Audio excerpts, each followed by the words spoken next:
les amis, vidéo sur demande aujourd'hui. Donc on va parler d'un thème qu'on m'a demandé qui est soigner son enfant intérieur pour vivre son adulte.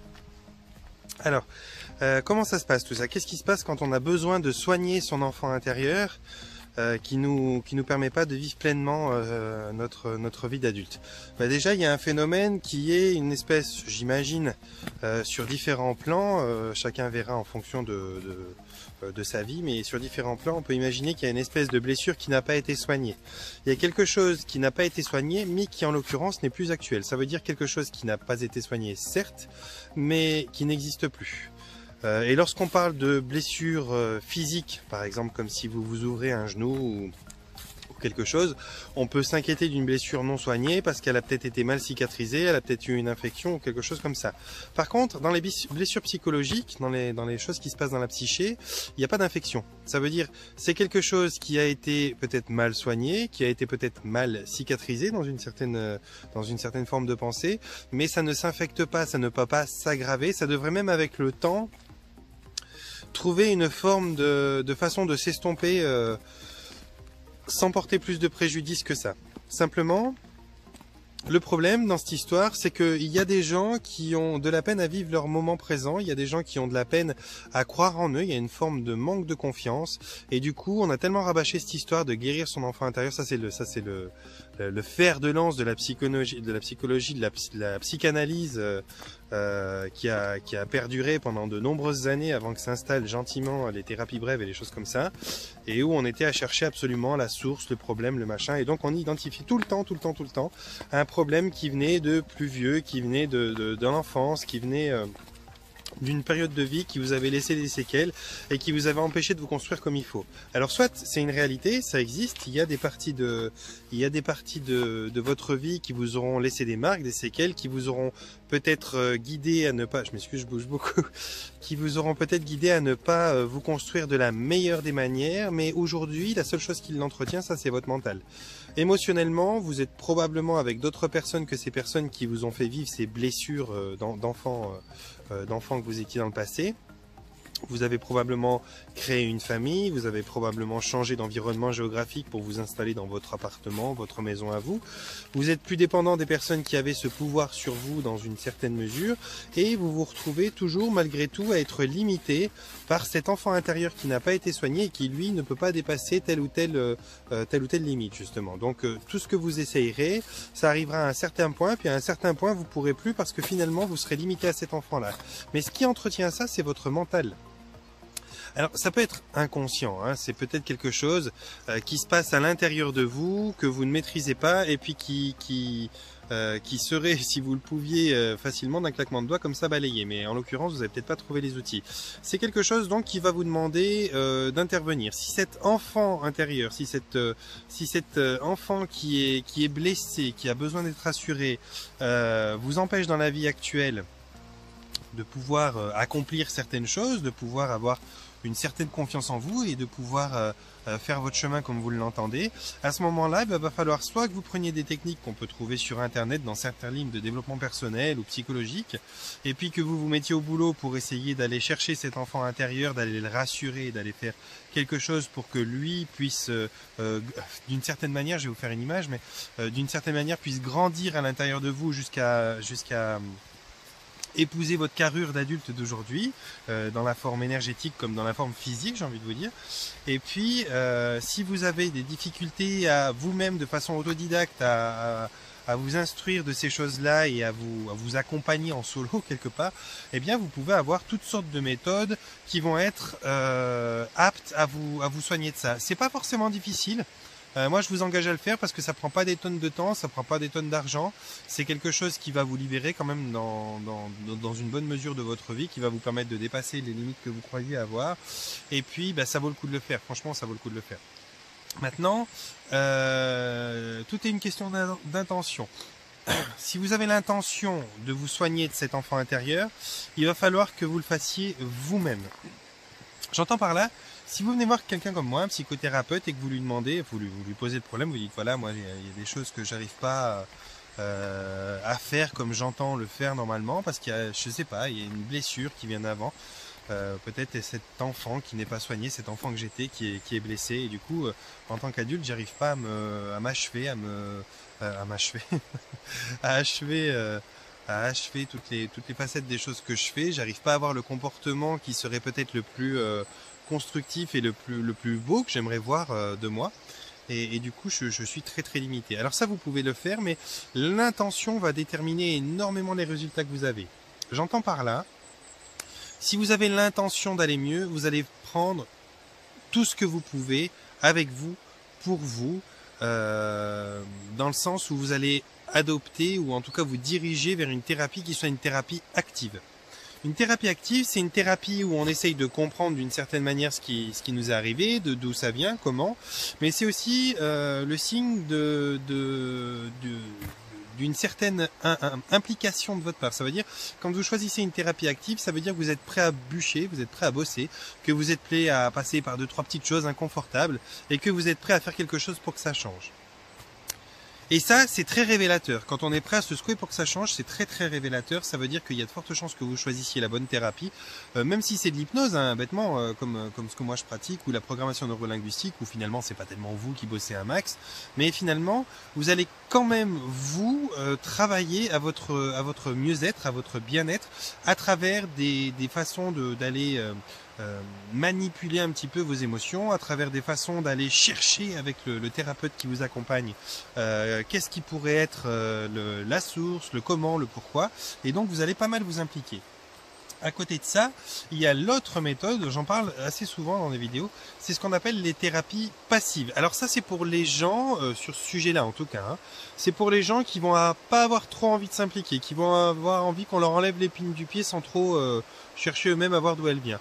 Alors ça va être toutes les méthodes comme la réflexologie, comme l'acupuncture, comme les massages, comme toutes sortes de choses où vous vous impliquez pas, où vous arrivez, vous vous posez, on vous fait ce qu'on a à vous faire, on vous fait un travail énergétique ou quelque chose, et vous finalement vous n'avez pas fait grand-chose si ce n'est de venir au rendez-vous. Ça, dans un premier temps, c'est clair et net que ça va pas vous aider. Ça va peut-être alléger votre façon de traverser tout ça. Ça va peut-être vous rendre un petit peu plus confortable dans votre malheur, mais ça ne va pas guérir quoi que ce soit. Je préfère que vous le sachiez parce que il y a des tonnes de gens, il y a vraiment des tonnes de gens qui préfèrent ces méthodes-là parce qu'elles n'ont pas besoin d'aller retrouver leurs problèmes, elles n'ont pas besoin de se confronter à ce qui va pas. Elles n'ont pas besoin non plus de voir peut-être que c'est elles qui ont une forme de fainéantisme ou de laxisme face à la situation. Elles n'ont pas non plus besoin ni envie de voir qu'il y a peut-être une forme d'écologie d'un système qu'ils ont, qui s'est installé. Quand j'entends écologie d'un système, je veux dire par là que il y a souvent, très souvent, je suis désolé, je sais que ça plaît pas à chaque fois que je dis ça, mais c'est important d'en être conscient parce que c'est vraiment un des fonctionnements de l'humain, on est comme ça. Hein. C'est que quand on a quelque chose qui va pas, quand on a des gens qui nous plaignent, qui nous prennent en pitié, qui nous soutiennent, qui nous épaulent et tout ça, eh bien il y a une partie de nous qui adore ça, qui adore se complaire dans la victimisation d'une certaine manière, même inconsciente. Je vous dis pas que vous êtes volontairement victime, mais il y a une partie inconsciente et que vous ne maîtrisez pas, qui adore ça, qui adore qu'on la soutienne, qui adore qu'on s'occupe d'elle, qu'on la chouchoute, qu'on lui fasse toutes sortes de choses qui sont de l'ordre d'épauler quelqu'un, quoi. Et cette partie-là, souvent, elle n'a pas envie de guérir parce qu'elle se dit, oh mais moi, je vais perdre l'écologie de mon système. Si je guéris, ça veut dire que j'ai plus besoin de soutien, ça veut dire que j'aurai plus cette forme de tendresse, d'appui, de pitié, quoi, quelque part, des gens, et donc ça veut dire que je vais me débrouiller tout seul et je vais peut-être finalement perdre de mon entourage. Or ça c'est faux, hein. Ça se passe jamais. Quand on a des gens qui nous aiment et qui sont là pour nous soutenir, ils nous aiment aussi quand on va bien. Mais en attendant, ça fait que on n'a pas envie, on n'a pas l'impulsion et l'intention profonde d'aller mieux. Donc on essaye de prendre des chemins qui nous font perdurer dans un confort qu'on gagne un petit peu en partie, mais aussi dans le fait de rester avec des gens qui nous soutiennent parce que on aime bien cette façon d'être épaulé. Ben ça, c'est pas quelque chose qui va vous permettre, vous, de gagner votre autonomie, de gagner votre indépendance face à ce problème et de finir de vous construire. Alors effectivement, c'est pas facile à entendre parce que la plupart des gens, tous même j'ai envie de vous dire, quand ils sont venus me voir et que j'ai repéré ces fonctionnements-là, m'ont dit mais vous me prenez pour un idiot en gros quoi. Vous croyez que je suis pas là pour aller mieux? Vous croyez que le prix d'une séance c'est pour me faire plaisir comme ça? Vous croyez pas? Je dis non. c'est pas que je crois pas, c'est que c'est un fonctionnement inconscient de notre part, à nous les humains, et qu'on a tendance à faire ça parce qu'il y a des fois où on est en stade d'épuisement qui est trop avancé, il y a des fois où on n'a plus confiance en nous, il y a des fois où on n'a peut-être pas juste construit la chose qui était nécessaire pour avoir cette niaque de s'en sortir de cette manière-là qui va nous permettre vraiment de retrouver une situation où on gagne en autonomie, en indépendance et où on peut se construire tout seul, sans limitation, et où on peut vraiment avancer, évoluer, s'éveiller. Et ça, ben, c'est juste comme ça que fonctionne l'être humain. C'est pas une volonté de la part de qui que ce soit, ni de moi d'ailleurs, de dire que on est des feignants qui n'avons pas envie de guérir. Mais c'est exactement ce qui se passe dans les symptômes. On est dans une forme de fainéantise qui nous dit ouais, je veux guérir, mais pas trop vite. En gros, il y a une phrase. Moi, ça c'est le maître qui m'avait enseigné l'hypnose, qui m'avait dit cette phrase. Il m'a dit tu verras, tu as souvent des gens qui vont venir. Et puis ils vont dire, écoutez, s'il vous plaît, faites quelque chose, mais surtout touchez à rien. Et ça veut tout dire. Faites quelque chose, mais touchez à rien. Ça veut dire, écoutez, soignez-moi, mais surtout, j'ai pas envie de voir quoi que ce soit ou de sentir quoi que ce soit, quoi. En gros, arrachez-moi une dent, mais j'ouvre pas la bouche. Mais ouais, mais c'est pas possible. À un moment ou l'autre, si t'as une dent qui te torture, qui te fait mal et que tu dois aller chez le dentiste, il va non seulement falloir que tu lui dises ce que tu as, mais que tu ouvres la bouche, qu'il puisse aller intervenir à l'intérieur. Et bien, quand tu veux soigner quelque chose dans ta psyché, c'est pareil. À bout d'un moment, c'est pas en rentrant trois aiguilles, sur le front ou entre le nez, ou alors en te faisant un massage entre les omoplates, ou alors en te versant de l'huile chaude quelque part sur le dos, que tu vas aller mieux. Il y a un moment ou l'autre où si tu as un problème qui est dans ta psyché, il va falloir que tu ouvres ton intimité, il va falloir que tu ouvres ta psyché et ton histoire à quelqu'un qui a des outils, qui va être capable de t'accompagner, pour que tu puisses te faire aider, pour que tu puisses aller déloger ce problème qui vient d'il y a longtemps en arrière et que tu puisses vraiment avancer, parce que je pense que l'idée, c'est quand même ça, c'est d'avancer. Je vais essayer de me caler parce que je pense que vous allez avoir le tournis à force que je marche et que je vibre comme ça. Donc, l'idée, c'est quand même de s'impliquer. C'est pour ça que je parle de deux formes de thérapie, de deux formes d'aide. C'est la forme passive et la forme active. La forme passive étant celle que je qualifie comme un massage, comme l'acupuncture, comme la réflexologie, que je qualifie de passive parce que vous vous impliquez pas vraiment, vous venez au rendez-vous et puis vous vous laissez faire. Et la forme active étant une forme où on prend part à travers des discussions. Il s'agit pas de lever des briques et des choses comme ça, mais à travers une discussion, on prend part à l'exercice qu'on fait sur soi. On ose aller replonger dans ces souvenirs qui sont pas forcément de bons souvenirs, des fois c'est un peu inconfortable, mais au moins on ose affronter un petit peu ses peurs et puis là on peut traverser quelque chose. Maintenant, quand on est dans la psychanalyse, dans la psychologie, là c'est vrai que ces anciennes méthodes-là sont relativement inconfortables parce qu'on déballe tout, l'intégralité, qu'est-ce que vous en avez ressenti, qu'est-ce que vous en avez pensé. Moi je pense à des thérapies, je pense à des thérapies actives qui sont de l'ordre de ce que je pratique moi, qui sont les nouvelles méthodes, qui sont ce qu'on appelle les thérapies brèves, où là, vous donnez en gros un petit peu le cadre, le contexte de qu'est-ce que vous avez traversé, qu'est-ce que vous avez vécu, à quelle période, sans rentrer dans les détails, sans forcément aller trop loin ou revivre le traumatisme, et c'est largement suffisant pour qu'on puisse travailler correctement là-dessus. Donc voilà, l'idée c'était un petit peu de vous expliquer que vous avez quand même des outils et des choses, mais qu'il y a deux approches. Il y a l'approche, ça vous permet. Ce que je vous dis là, c'est pas pour que vous vous critiquiez ou que vous jugiez, ou que vous vous jugiez, pardon. C'est pour que vous puissiez comprendre en vous votre fonctionnement. Il y a une approche qui va être... Pardon, je m'étouffe aujourd'hui. Il y a une approche qui va être une approche passive, qui va vous permettre de repérer en vous qu'il y a une partie de vous qui a pas forcément envie de soigner, non pas d'être soignée, qui a pas forcément envie, non pas parce que elle n'a pas envie d'être soignée, mais simplement parce qu'elle a envie de conserver ce qui s'est mis en place depuis cette enfance ou ce moment douloureux que vous avez vécu, qui est quelque chose d'assez confortable et d'assez rassurant et agréable dans une certaine mesure. Et il y a la partie active, la thérapie active, qui va vous permettre de traverser des choses. Et si vous choisissez plutôt la passive que l'active, vous saurez que vous êtes dans un processus où vous n'avez pas vraiment envie d'être guéri pour des raisons qui sont des raisons de peur, de souffrir ou d'envie de conserver ce soutien que vous avez. Et vous saurez que si vous choisissez la thérapie dite active, eh bien là, vous aurez de fortes chances de vous en sortir et vous pouvez avoir confiance. Ça veut dire que vous avez cette partie de vous qui est prête à combattre, qui est prête à ressortir les vieilles choses du placard pour les traverser une bonne fois pour toutes. Ça va vous aiguiller, vous, sur votre approche, que vous avez de tout ça, pour que vous puissiez comprendre aussi dans quel processus vous êtes. Parce que vouloir guérir son enfant intérieur sur des petites phrases comme ça, en discutant avec une amie, c'est une chose. Et puis être au moment de le faire et puis s'apercevoir qu'on va être dirigé vers tel ou tel choix inconsciemment, ça va nous permettre de voir si vraiment au fond de nous-mêmes on a envie de guérir de ça ou si on en a vraiment peur. Voilà, ça c'est ce que je pouvais vous dire sur votre façon que vous pouvez avoir inconsciemment d'approcher le sujet. Maintenant, il y a des outils très très simples que vous pouvez employer qui sont des outils qui nécessitent pas forcément un thérapeute, qui sont des outils de l'ordre voilà, de la méditation, de l'hypnose, de toutes ces choses-là, l'auto-hypnose j'entends, qui vont vous permettre sans l'aide d'un thérapeute, sans aucun soutien d'une certaine manière, de pouvoir vous recentrer et revenir dans l'instant présent. Et le moment présent c'est très important parce que quand vous êtes vraiment dans le moment présent, dans ce que vous faites, par exemple là vous êtes au milieu de la forêt, vous touchez un arbre, vous marchez, vous regardez, vous explorez, vous contemplez d'une certaine manière, ou vous êtes à la guet d'un animal que vous pouvez voir et qui vous fait plaisir à regarder. Bien là, vous êtes dans l'instant présent. Et quand vous êtes dans cet instant présent, il y a beaucoup de difficultés pour votre partie blessée de pouvoir retourner dans ces vieux paradigmes et d'aller chercher la chose qui vous limite.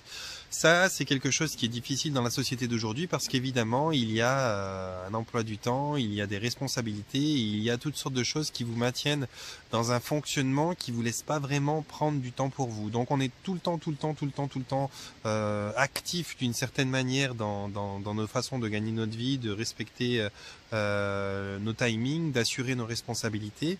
Et puis, quand on a 2 secondes, on a tendance à être tellement pris par les soucis qui sont justement dû à notre mode de vie que on prend pas le temps de faire le vide, on est plutôt préoccupé par toutes sortes de choses. Et il faut comprendre que toutes les préoccupations, toutes les inquiétudes que vous avez aujourd'hui, c'est des inquiétudes et des préoccupations qui se sont mises en place sur un mode de fonctionnement que vous avez gardé depuis l'enfant que vous étiez, qui est l'enfant blessé que vous aimeriez soigner aujourd'hui. Donc évidemment, sur ce mode-là, vous allez faire que entretenir et perdurer cette forme de limite, cette forme de plafond qui vous empêche de monter plus haut et de grandir vraiment et de devenir la personne que vous êtes aujourd'hui. Vous pourrez me poser des questions en commentaire sur ça parce que vraiment il y a 1000 approches différentes, il y a 1000 façons de vous vexer si vous comprenez mal et que vous interprétez mal ce que j'ai dit. Il y a 1000 possibilités de travailler là-dessus et surtout une chose qui est dingue en plus, c'est que c'est pas forcément compliqué. C'est pas forcément compliqué, ça prend pas forcément beaucoup de temps. En termes de finances, c'est pas onéreux. Enfin, c'est pas onéreux. Là, je me permets de parler pour tous les budgets. Je connais pas vos possibilités. C'est clair que suivant ce qu'on vit, c'est pas toujours évident pour tout le monde, mais je sais que quand on veut aller mieux, on arrive à s'organiser en général. Donc puis d'une certaine manière, quand on y réfléchit bien, le fait d'être limité, le fait de pas s'être construit totalement, le fait d'être dans ce mal-être, c'est pas quelque chose qui va vous aider à même aller mieux financièrement, parce que je pense qu'il y a une partie de vous qui croit pas en vous, qui a pas confiance, et donc de ce fait-là, vous devez sûrement pas être pour l'instant au poste de votre rêve et celui que vous méritez vraiment. Vous êtes sûrement dans un mode de vie qui est en dessous de votre vraie lumière, de vos vraies capacités. Et ça, c'est quand même dommage parce que la plupart des gens sont des êtres brillants, sont des êtres merveilleux et puis finalement, ils se sont retrouvés à un moment ou l'autre à des postes qui sont pas, qui utilisent pas 10% de leur potentiel et qui malgré tout les épuisent. Parce que eux-mêmes ne croyant pas suffisamment en eux, ne sachant pas vraiment qui ils sont et de quoi ils sont capables, ils se sont toujours dirigés vers des choses où ils sont d'une certaine manière pas eux-mêmes et où ils sont pas eux-mêmes, mais pas eux-mêmes dans le mauvais côté de la chose. Ça veut dire c'est pas comme s'ils avaient quelque chose au-delà de leur capacité. Donc bien souvent ils se retrouvent dans une vie qui est en dessous de ce qu'ils pourraient vraiment atteindre parce qu'ils ont des potentiels et des capacités qui sont bien au-delà de ça. Et puis je pense qu'on mérite tous de toute façon d'être pleinement heureux. Et puis il y a beaucoup de gens sur Terre qui sont pas pleinement heureux. Ça veut dire qu'il y a quelque chose qui est en cacahuète dans cette histoire. Voilà. Donc je vous laisse me mettre des commentaires si vous voulez qu'on aille plus sur un côté ou l'autre de ce sujet-là, parce que là il y a beaucoup à dire, il y a sûrement beaucoup de questions qui se posent, et puis il faut dire que j'ai pas eu de précision dans la demande de vidéo. J'ai simplement eu guérir son enfant, enfin rassurer son enfant intérieur pour vivre sa vie d'adulte, et voilà, il n'y a pas eu de précision, donc là je pars un petit peu large, mais je sais qu'il y a 1000 façons d'avoir un enfant intérieur blessé, il y a 1000 symptômes que ça peut laisser, et donc probablement que ça va pas forcément être la même façon de voir la vidéo pour toutes les personnes qui vont la regarder. En attendant, vous pouvez me mettre un commentaire, on peut discuter de ça un petit peu plus loin. Je vous mettrai de toute façon le lien de ma page Facebook dans la description dessous la vidéo. Et puis je vais simplement vous inviter à mettre un pouce en l'air si vous trouvez qu'il y a déjà des choses qui peuvent permettre à certaines personnes de se retrouver plus dans la compréhension de ce sujet-là. Et puis de partager si vous trouvez que c'est intéressant de partager. Puis moi ça me permet de pouvoir rayonner sur plus de gens.